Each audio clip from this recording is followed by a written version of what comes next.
กหลานพี่น้องพ่อแม่มีสุขจริงแท้อยู่ดีมีแหงมีสุขจริงแท้อยู่ดีมีแหงลูกค้าเขางามน้ำดีประเพณีเข้ามาหอมแหงงานบุญมาตุ้มหอมกันสัมพันธ์ห่วมกินข้าแลน้ำใจบ่เคยเหือดแห้งชุมชนเข้มแข็งชีวิตพอเพียงชุมชนเข้มแข็งชีวิตพอ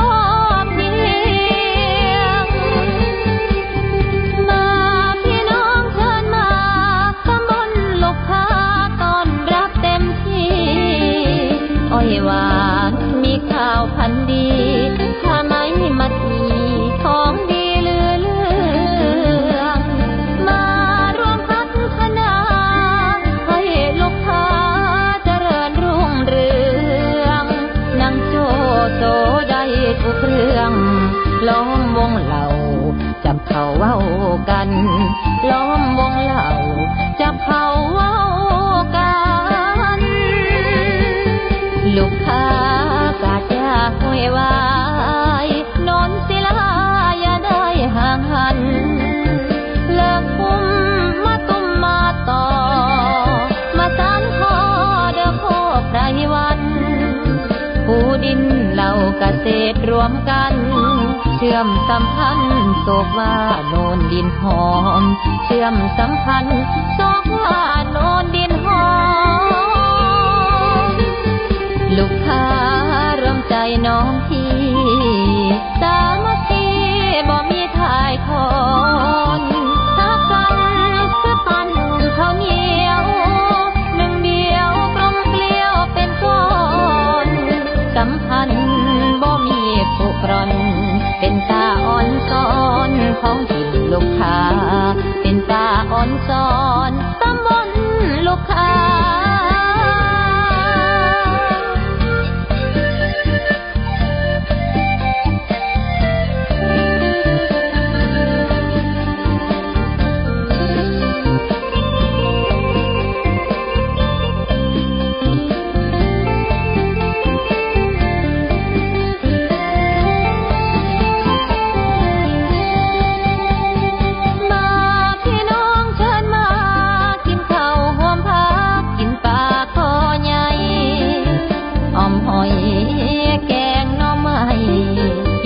ต้มไก่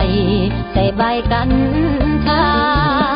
มาฟังเสียงพินแคนต่อยเล่นเตรนกล่อมเดินลูกค้ามาชมช้างงามในป่าสู่สาวลูกค้าเป็นตาสะอ่อนสู่สาวลูกค้าเป็นตาสะอ่อนลูกค้ารวมใจน้องพี่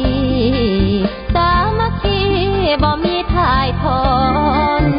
หากันคือปั้นข้าวเหนียวหนึ่งเดียวกลมเกลียวเป็นก้อนสัมพันธ์บ่มีผูกร่อน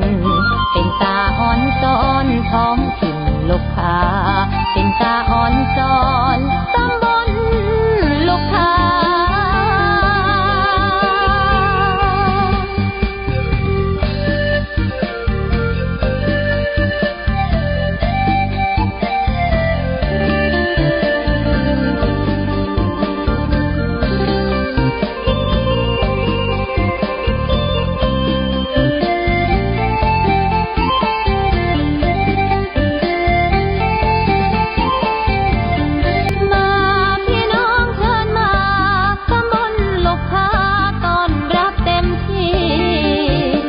หวานมีข้าวพันธุ์ดี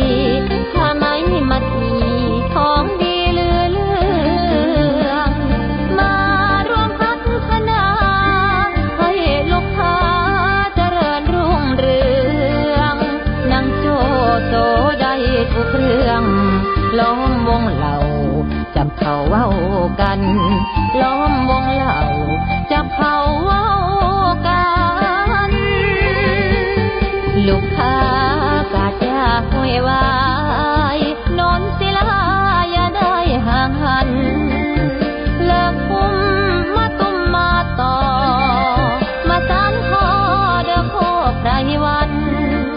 ปูดินเหล่าเกษตรรวมกันเชื่อมสัมพันธ์โศกว่าโนนดินหอมเชื่อมสัมพันธ์โศกว่าโนนดินหอมลูกค้ารวมใจน้องพี่สามัคคีบ่มีทายทอนทักกันคือปั้นข้าวเหนียวหนึ่งเดียวกลมเกลียวเป็นก้อนสัมพันธ์บ่มีผูกร่อนเป็นตาอ่อนซ้อนของถิ่นลูกค้าเป็นตาอ่อนซ้อนตำบลลูกค้า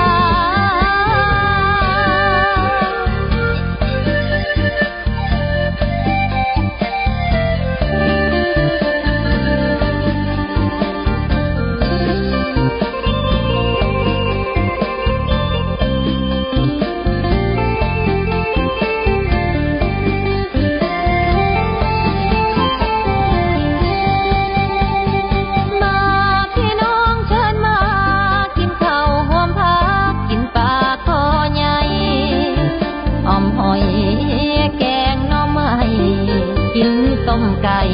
ใส่ใบกัญชา